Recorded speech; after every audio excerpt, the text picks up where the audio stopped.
একটু আগে আল্লাহ তাকে সুস্থ করতে তাকে সুস্থ করতে তাকে সুস্থ করতে। আমরা একই সঙ্গে সুদূর অবস্থানরত আমাদের নেতা তারেক রহমান, যার মায়ের জন্য আমরা দোয়া করলাম। তিনি আজকে বিদেশে বসে কত কষ্ট করছেন, মায়ের জন্য তার কি অসম্ভব অসুবিধা হচ্ছে, কষ্ট হচ্ছে, নিশ্চয়ই আপনারা বুঝতে পারছেন। আমরা বলবো আল্লাহ দেশের প্রতিটি সদস্যকে, পরিবারের প্রতি সদস্যকে আল্লাহ হায়াতের দ্বারা দান করুন। রব্বুল আলামিন আমাদের নেতা তারেক রহমানকে জনসম্ভব শীঘ্রই দেশে ফিরিয়ে আনুন।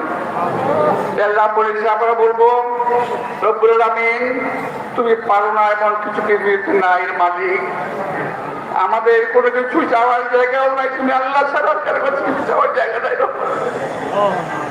তুমি আল্লাহ